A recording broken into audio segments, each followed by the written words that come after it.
Hi friends, welcome to Sneha vlogs. എൻ്റെ പേര് അപർണ. എല്ലാവർക്കും സുഖാണല്ലോ.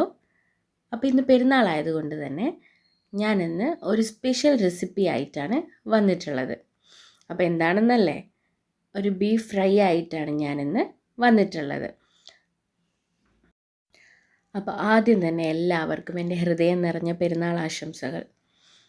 അപ്പോൾ ഈ ഫ്രൈനെ കുറിച്ച് പറയുകയാണെങ്കിൽ നല്ല സൂപ്പർ ടേസ്റ്റാണ് ഇതിന്. ഒരു തവണ കഴിച്ചാൽ പിന്നെയും പിന്നെയും കഴിക്കാൻ തോന്നും, അത്രയ്ക്കും നല്ല ടേസ്റ്റാണ്. അപ്പോൾ ഈ ഫ്രൈനെ കുറിച്ച് പറയുകയാണെങ്കിൽ ഇതിലധികം അങ്ങനെ ഗ്രേവി പോലെയൊന്നും ഉണ്ടാവില്ല, കാരണം ഇതൊരു ഡ്രൈ ഫ്രൈ ആണ്. അങ്ങനെയാണ് ഇത് ഉണ്ടാക്കിയെടുക്കുന്നത്. അതാണ് ഇതിന് പ്രത്യേക ഒരു രുചിയും. അപ്പം നമുക്ക് സ്റ്റാർട്ട് ചെയ്യാം.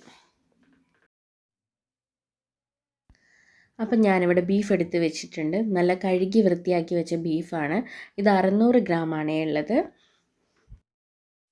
ഇനി ഇവിടെ ഞാനൊരു കുക്കർ എടുത്ത് വെച്ചിട്ടുണ്ട്. അപ്പോൾ ഇതിലേക്ക് നമ്മുടെ ഈ ബീഫ് ഇട്ട് കൊടുക്കുക. ഇനി ഇതിലേക്ക് 2 സവാളയാണ് ഞാൻ ചേർത്ത് കൊടുക്കുന്നത്. നീളത്തിൽ അരിഞ്ഞിട്ട് നേരെ പകുതിയാക്കിയിട്ട് ചെറുതാക്കി മുറിച്ചതാണ് ചേർത്ത് കൊടുക്കുന്നത്. ഇനി ഇവിടെ ഒരു തക്കാളി ഞാൻ ചേർത്ത് കൊടുക്കുന്നുണ്ട്. ഇനി ഇവിടെ 1/2 ടീസ്പൂൺ മല്ലിപ്പൊടി. അപ്പോൾ ഇനി ഞാനതിലേക്ക് 2 ടേബിൾ സ്പൂൺ മല്ലിപ്പൊടിയാണ് ചേർക്കുന്നത്. ഇത് ഞാൻ ചെറുതായിട്ട് ചൂടാക്കിയിട്ടുണ്ട്, അതിന് ശേഷമാണ് ചേർത്ത് കൊടുത്തത്. അപ്പോൾ ഇനി ഇതിലേക്ക് 1 ടേബിൾ സ്പൂൺ മുളക് പൊടിയും ചേർത്ത് കൊടുക്കുന്നുണ്ട്. ഒരു 3/4 ടീസ്പൂൺ ഗരം മസാലപ്പൊടിയും 1 ടീസ്പൂൺ ഉപ്പും കൂടി ചേർത്ത് കൊടുക്കുന്നുണ്ട്. ഇനി ഇത് നന്നായിട്ടൊന്ന് മിക്സ് ചെയ്ത് കൊടുക്കുക. ഈ മസാലയൊക്കെ ഒന്ന് ബീഫിലൊക്കെ നന്നായി ഒന്ന് പിടിക്കട്ടെ. ഇനി ഇതിലേക്ക് ആവശ്യത്തിന് വെള്ളവും കൂടി ചേർത്ത് കൊടുക്കുക. അപ്പം ഞാനതിലേക്ക് ബീഫ് കുറച്ച് മുങ്ങുന്ന രീതിയിലുള്ള വെള്ളമാണ് ഞാൻ എടുത്തിട്ടുള്ളത്. അങ്ങനെ ഒരുപാട് വെള്ളം എടുത്തിട്ടില്ല, കാരണം ഒരുപാടാകുമ്പോൾ നമുക്ക് ഫ്രൈ വരട്ടിയെടുക്കാൻ കുറച്ച് ബുദ്ധിമുട്ടാവും. ഇനി ഇതൊന്ന് വേവിച്ചെടുക്കാം. ഞാനിവിടെ ഒരു ജാർ എടുത്തിട്ടുണ്ട്. ഇനി ഇതിലേക്ക് ഈ ഒരു ചെറിയ കഷ്ണം ഇഞ്ചി ഞാൻ ചേർത്ത് കൊടുക്കുന്നുണ്ട്, അത് അരിഞ്ഞിട്ട് കൊടുത്തിട്ടുണ്ട്. ഇനി ഇതിലേക്ക് ഞാനൊരു ചെറിയ വെളുത്തുള്ളി മുഴുവനായിട്ട് എടുത്തിട്ടുണ്ട്. ഒരു വെളുത്തുള്ളിയാണ് ചേർത്ത് കൊടുക്കുന്നത്. ഇനി ഇതിലേക്ക് ഒരു 13 ചെറിയുള്ളി ചേർത്ത് കൊടുക്കുന്നുണ്ട്. ഒരു 6 വറ്റൽ മുളക്, 2 പച്ചമുളക്. ഇതിനി നമുക്കൊന്ന് ക്രഷ് ചെയ്തെടുക്കാം. അപ്പം ഞാനിവിടെ ക്രഷ് ചെയ്തെടുത്തിട്ടുണ്ട്. അപ്പം നമ്മുടെ ബീഫ് ഇവിടെ നോക്കട്ടെ, 7 വിസിലായിട്ടുണ്ട്. അപ്പോഴാണ് ഞാൻ ഓഫ് ചെയ്തത്. ഇനി ഇതൊന്ന് വെന്തോന്ന് നോക്കട്ടെ. അപ്പം നമ്മൾ ബീഫ് വേവിക്കുമ്പോൾ ഒരുപാട് അടിഞ്ഞു പോകാണ്ടിരിക്കാൻ ശ്രദ്ധിക്കണം.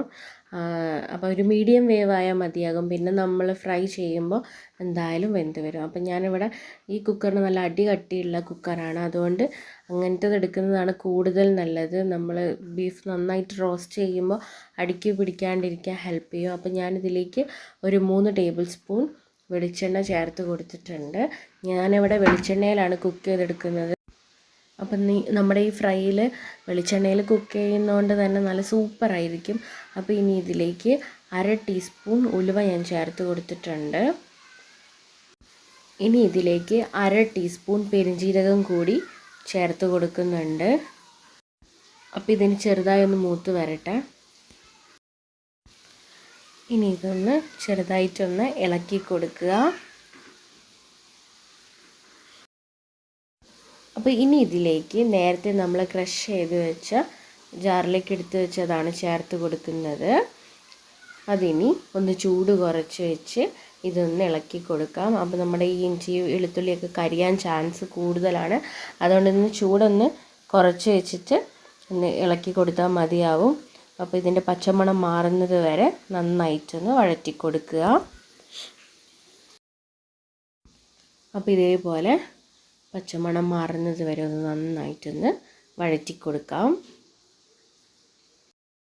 അപ്പോൾ ഇനി ചൂടൊന്ന് കൂട്ടി വെച്ച് കൊടുക്കാം. അപ്പോൾ പച്ചമണമൊക്കെ നന്നായിട്ട് മാറി വന്നിട്ടുണ്ട്, നല്ല മണമൊക്കെ വരുന്നുണ്ട്.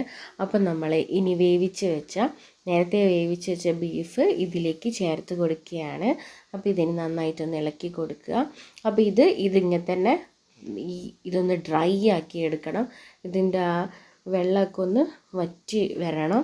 അപ്പം കുറച്ച് മല്ലിയിലയും കൂടി ഞാനിവിടെ ചേർത്ത് കൊടുക്കുകയാണ്.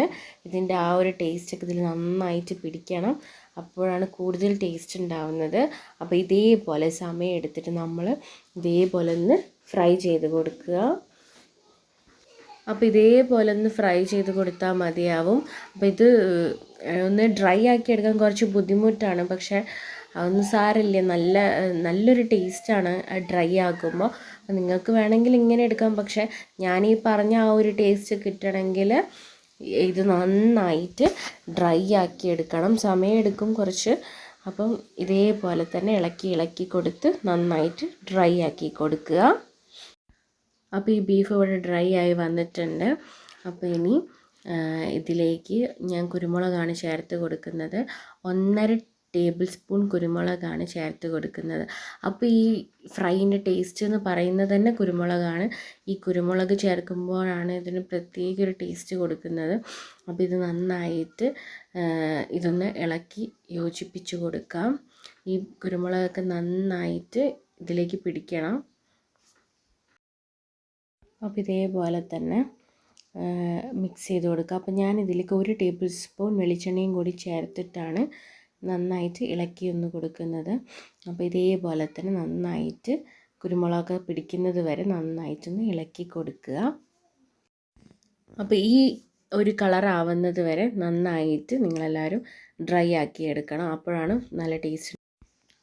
അപ്പോൾ നമ്മുടെ ഫ്രൈ ഇവിടെ റെഡിയായി വന്നിട്ടുണ്ട്. ആ വെള്ളമൊക്കെ നന്നായിട്ട് വറ്റി കുരുമുളകൊക്കെ നന്നായി പിടിച്ച് വന്നിട്ടുണ്ട്. അപ്പം നമുക്ക് ഒരു പാത്രത്തിലേക്ക് മാറ്റാം. അപ്പം ഫ്രൈ ഇവിടെ റെഡി ആയിട്ടുണ്ട്. അപ്പം നല്ല ടേസ്റ്റുള്ള ബീഫ് ഫ്രൈ ആണ്. പൊറോട്ടയ്ക്കും ചപ്പാത്തിക്കും ഒക്കെ നല്ല സൂപ്പറാണ്. അപ്പം നിങ്ങൾ എന്തായാലും ട്രൈ ചെയ്ത് നോക്കണം. അപ്പം നിങ്ങൾ ഒരു തവണ ഉണ്ടാക്കിയ പിന്നെയും ഇതേപോലെ തന്നെ ഉണ്ടാക്കും, അത്രയ്ക്കും നല്ല ടേസ്റ്റാണ്. അപ്പോൾ നിങ്ങൾ എന്തായാലും ട്രൈ ചെയ്ത് നോക്കുക. അപ്പോൾ എൻ്റെ ഈ വീഡിയോ നിങ്ങൾക്ക് ഇഷ്ടമായിട്ടുണ്ടെങ്കിൽ ലൈക്ക് ചെയ്യുക, സബ്സ്ക്രൈബ് ചെയ്യുക.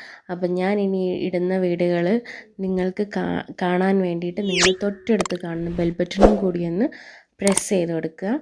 അപ്പം എല്ലാവരും ഹാപ്പി ആയിട്ടിരിക്കുക, ഹെൽത്തി ആയിട്ടിരിക്കുക, പെരുന്നാളൊക്കെ അടിച്ച് പൊളിക്കുക.